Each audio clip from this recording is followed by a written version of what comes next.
بتعمل ايه عندك؟ مش حرام عليك تسرق حاجة الناس؟ مش خايف من ربنا لما تقابله بعد ما تموت؟ طب تعالى معايا، هاخدك في رحلة لمصر القديمة، نشوف القدماء المصريين كانوا فاكرين الحياة بعد الموت كانت عاملة ازاي. الفراعنة كانوا مؤمنين بفكرة الحساب والحياة بعد الموت بعمق جدا، وده كان جزء أساسي من عقيدتهم.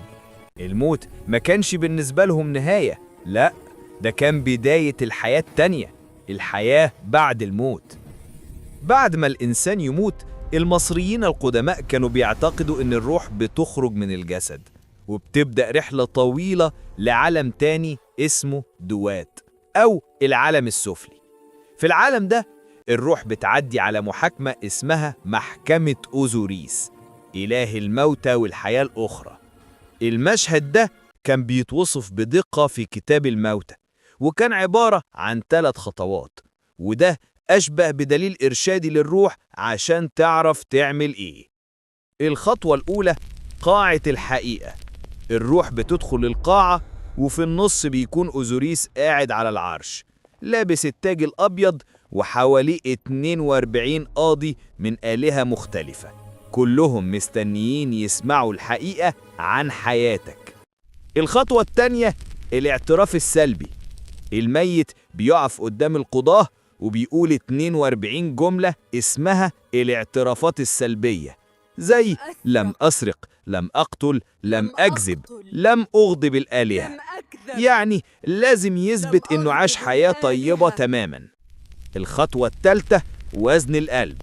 بييجوا ياخدوا قلب الميت لأنهم كانوا شايفين إنه مركز المشاعر والإخلاق، ويحطوه على كفة ميزان، وفي الكفة التانية بيحطوا ريشة ماعد اللي هي رمز الحق والعدل.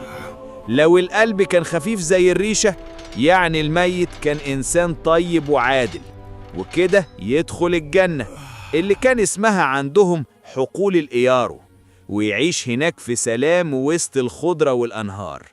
لكن لو القلب كان أتقل من الريشة، ده معناه إنه مليان ذنوب وبياكله وحش رهيب اسمه عم ميت، اللي هو عبارة عن راس تمساح وجسمه نصه أسد ونصه فرس نهر، وساعتها الروح بتختفي للأبد. وفي النهاية لو الميت نجح في كل ده، أوزوريس بيمنحه الخلود وتعيش روحه في الجنة وسط آلهة النور والخير. بس النهاردة إحنا ما بقيناش نصدق الكلام ده، لأن بعد الإسلام والقرآن عرفنا إن الحساب مش خرافة لكنه حقيقة، بس مش عند أوزوريس، عند رب العالمين اللي قال بسم الله الرحمن الرحيم: فمن يعمل مثقال ذرة خيرا يره، ومن يعمل مثقال ذرة شرا يره. صدق الله العظيم. القدماء المصريين كانوا بيدوروا على معنى العدل بعد الموت، لكن الإسلام هو اللي ورانا العدل الحقيقي اللي ما فيهوش أساطير ولا تماثيل، بس في حق ورحمة وعدل إلهي ما يتبدلوش. يلا بينا بقى نرجع تاني عشان تلحق نفسك وترجع للراجل محفظته وتتوب لربنا قبل فوات الأوان.